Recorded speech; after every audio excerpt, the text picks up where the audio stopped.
Yes, guys. Yes, people. Welcome back to another episode of 5 Things We Learnt. After another victory. I feel like we're starting to get used to this feeling again, which is really good to see. It's taken us the best part of a year to start building a little bit of a semi-decent run. But we've done it. We've kind of got there. Still with 2 games left to go, so I don't want to get too ahead of myself. But we've gone through another hurdle today. We got our first away win in, I think, 5 games. We managed to come back again late. Says something about the mentality of these players, so big up to them. And we continue this vein of form at just the right time of the season, because you guys watched the Manchester United-Arsenal game. They've dropped points. Now there's a 3-point gap on them. If United can take anything away from Newcastle on Wednesday, we go above them if we get a victory against Brighton away. And things are starting to fall in the right place for us. It's about time. It's about time we finally got a run of form. It's about time we start playing like the team that I know and a lot of you guys know we're capable of being. We just haven't shown it. We haven't shown it enough this season. But I'm glad we've got there. Big up to everybody that's locked in though. Hit the like button. Subscribe. As always, before we start, I need to shout out our sponsors, so big up to Match Bingo. This is bingo with a twist. Instead of numbers, you are betting on fouls, goals, offsides, and other key moments on the pitch. Games are capped at £2, so you don't have to worry about being responsible. They also offer free games if you just want to try it out, with 35% of profits going to the Stroke Association, so it's going to a good cause as well. Guys, I don't have to tell you again, get involved. We're all joining in on the fun and the Match Bingo app. The link is down below. So download the app, join us now, and who knows? You might win something nice. You never know. But big up to everybody that's locked in. What a second half. What a second half. What a end to the game. I will say that, because we weren't great for long periods of it. I felt like the same issues were presenting themselves, especially in the first 60-70 minutes, which is what I wanted to start on. It felt like the same Chelsea from the first few months of the season, where we struggled to break down a low block. We're playing very slow, confused football, like we don't really know what to do, especially off the ball when we're in possession. We look utterly clueless at times. The transitional play from Nottingham Forest, we struggled with. The set pieces and the crosses, we absolutely struggled with. I felt like we were second to nearly everything. But that's also why I've said, in spite of the run of form that we're having, it's just a run of form for me. And it's a little bit too early for me to radically change my opinion on the new coach. I can look at how we're playing and say, we've improved. I can look at it and say, we've turned the corner a little bit, but it's just too little for me to go off. And a game like this just kind of reinforces that belief, because the same issues that we've seen throughout the season were yet again on show again today.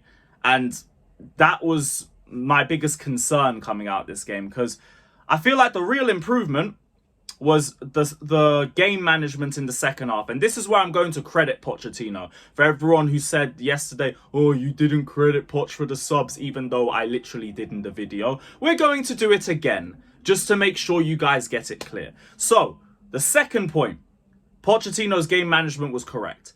One of the biggest problems in the first half was that we had Palmer playing left centre mid, and I know he did get involved for the first goal, but a big problem with that in the way that we were playing was that it isolated Noni on the right-hand side, and our right-hand side play was just completely dead, because he's not getting any overlapping support from Chalobah, and Gallagher's just not that guy against low blocks. I don't mind Gallagher playing on the left-hand side, because he'll at least contribute a little bit more defensively, because Mudryk don't do that work for you. Gallagher will do that, so he offers Cucurella a little bit more support.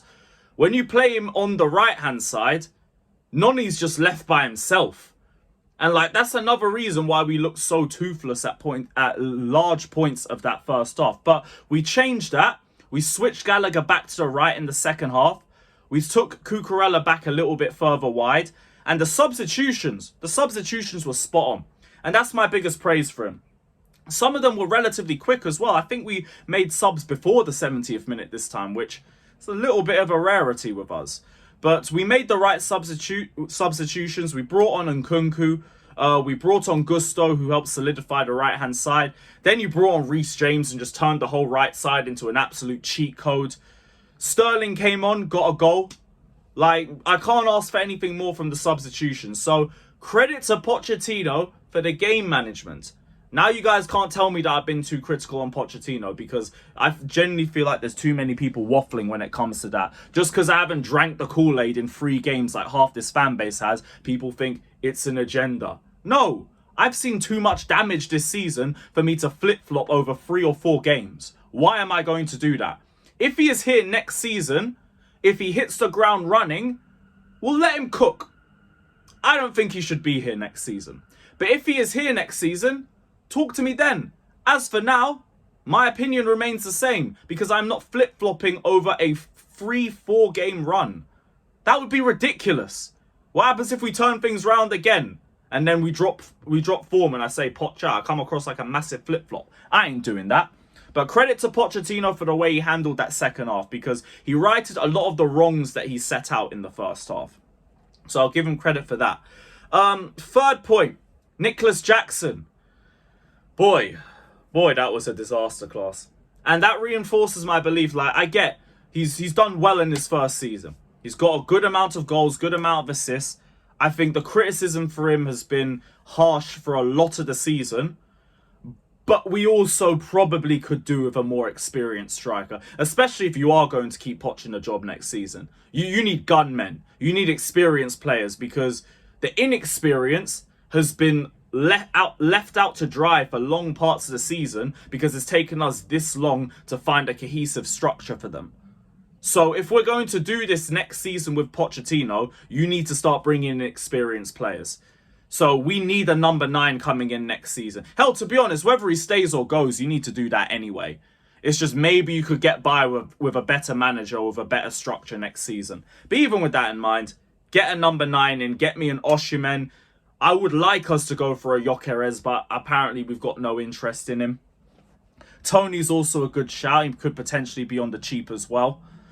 But in terms of Jackson, didn't even get the fundamentals right in this game, and I usually praise him for that. He just got a nice header at the end of the game. Other than that, like, it was a straight 0 out of 10. Really, really bad performance from him. Let's just put it down to an off day. I want to do that because he's been in really good form recently, but he was especially bad. Especially bad. He was ignoring runs for Mudryk. I think he left Willy Bolly running for the first goal. Kept trying to play like he was Eden Hazard and dribble through 3-4 players at the same time when there was options for him. Like, you're better than that. I've seen you do better than that. So we'll put it down to an off game, but it wasn't good from him. Wasn't good for him. Someone who did have an amazing game though, Caicedo. It is time to pay respect to Caicedo. I have been telling people all season, this guy is our best midfielder. I've been telling people for months that he has been performing as our best midfielder. I think by now, it shouldn't be a conversation. He has been our best midfielder this season, and his performances have only continued to improve and improve and improve. Some of the passing yesterday, unbelievable. Got the assist for the second goal, the pre-assist for the third goal, probably got robbed of another 1 or 2 assists in the first half as well. Defensively sound, there was some sloppy pass in the first half, but the second half, I couldn't ask for more. Couldn't ask for more. Let's stop doing this whole, for the price tag, he's not really been performing to expect it. Shut up, man. Watch the game. Caicedo's been balling out for the majority of this season for us. He just had a slow start, and that's it. And you can criticize him for that. Criticize him for the Man United game, because, yeah, he was bad in that match. Fair enough. But for the most part, he's been our best midfielder this season. Let's leave it there. And let's hope Enzo comes back soon, because this was one of those games where we could have done with Enzo, by the way.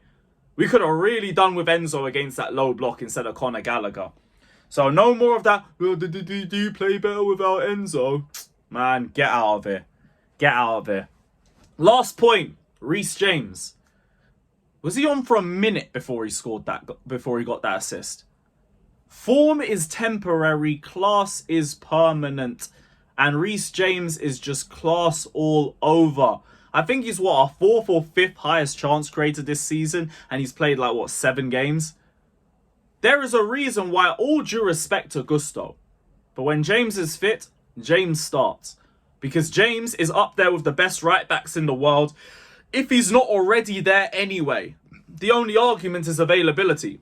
As a player, he is clear of everybody in that position. He is the best there is.